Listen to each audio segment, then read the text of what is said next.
নমস্কার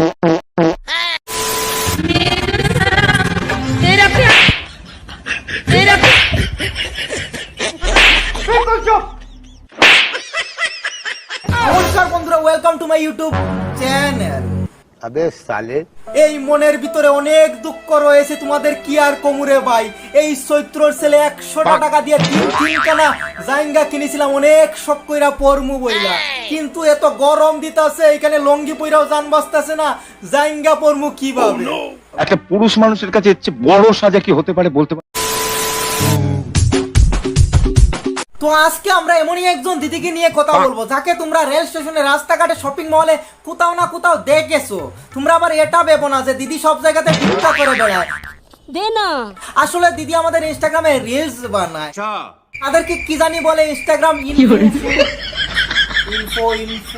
যাই হোক, আবে সালে, এই দিদির নাম হইলো সায়েলি রুদ্রা। তো আজকে এই দিদিকে নিয়ে দু এক কান কথা কমু আর হালকা করে কাঁচা লঙ্কা বাইটে লাগানোর চেষ্টা করব।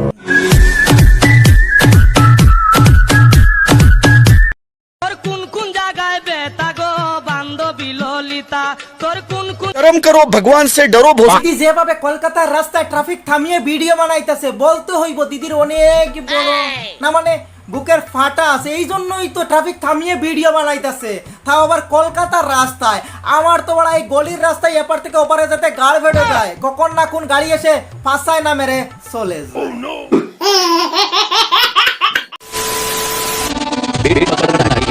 হ্যাঁ দিদি, আমাদের তো কে কোনো কাজ নেই, আমাদের তো বেকারের লিস্টে নাম রয়েছে, এই জন্যই তো আমরা বসে আছি তোমার সাথে বিট পাকাড়নে কে লিয়ে। বড় হারামি হো বেটা।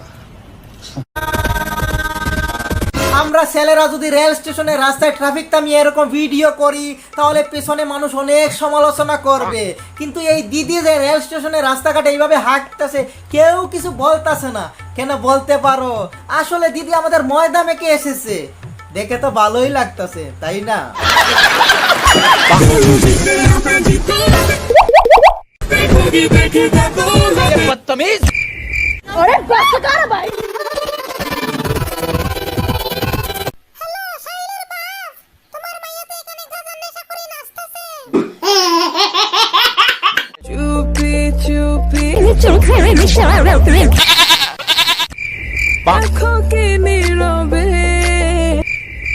আবে সালে,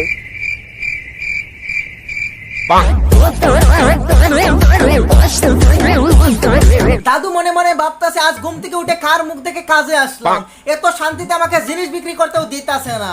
আজ যদি দাদুর জায়গায় আমি হতাম না, তাহলে পাশে একটা লাথি মেরে ট্রেনের বাইরে ফেলে দিতাম।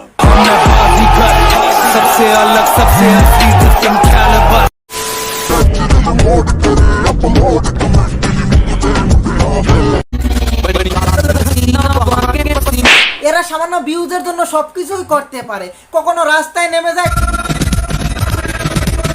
কখনো আবার স্টেশনে চলে যায়।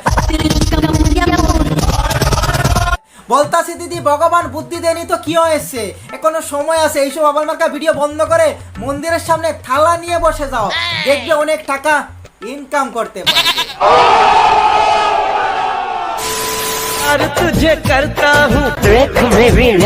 কি আর কমু দিদি, তোমার আর বুদ্ধি হইব না, তুমি যে মাথা মোটাই রয়ে গেলে, এই সামান্য ভিউজের জন্য রাস্তায় এসে নাচতাছো আর সবাই তোমাকে দেখতাছে। ও দেখবেই তো, দিদি তো আমাদের সেলিব্রিটি। এই যে দাদা, বৌদি হয়তো তোমাকে বাজারে পাঠিয়েছে লঙ্কা আনার জন্য, আর তুমি হা কইরা রাস্তায় নাচ দেখতাছো। একবার যদি ভুল কইরা বৌদি ভিডিওটা দেখে নেয় না, তাহলে লঙ্কা পিছে তোমার ফাঁসায় লাগিয়ে দেবে, নাচ দেখা বের হয়ে যাবে।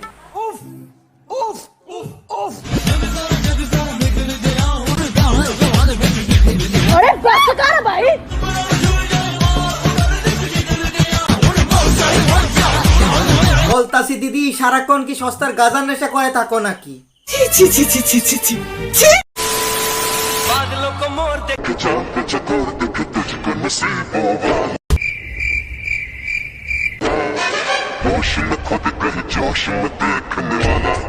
দিদি যেভাবে নাচতাছে, দেখে মনে হইতাছে দিদির পিছনে কেউ একজন কাঁচা লঙ্কা বেটে লাগিয়ে দিয়েছে।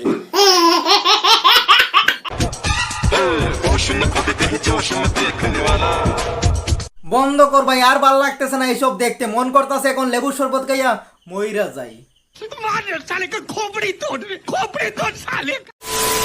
ভিডিওটা শেষ করার আগে পশ্চিমবঙ্গের দিদির কাছে আমার একটাই আবেদন, যে এদেরকে মোবাইল না দিয়ে বেকারদের এক একটা করে চাকরি দেন, তাহলে হয়তো এরা গাঁজাকে এভাবে রাস্তায় এসে নাচবে না। बड़ा हरामी हो बेटा। তো বন্ধুরা, আজকের ভিডিও এই পর্যন্ত। ভিডিওটি কেমন হয়েছে কমেন্ট করে অবশ্যই জানাবেন, আর ভিডিওটি একটু ভালো লেগে থাকলে বন্ধু বান্ধবী XYZ সবার সাথে শেয়ার করে দিও। আর আমার এই নতুন চ্যানেলটা যারা এখনো সাবস্ক্রাইব করোনি তাড়াতাড়ি সাবস্ক্রাইব করে পাশে থাকা বেল আইকনে ক্লিক করে অল বাটনে ক্লিক করে দিও, যাতে আমার পরের ভিডিওর নোটিফিকেশন সবার আগে তোমার কাছে পৌঁছে যেতে পারে। তো দেখা হবে পরের ভিডিওতে, ততক্ষণের জন্য বাই বাই। ভাইরাল কইরা দে আমারে, ভাইরাল কইরা দে।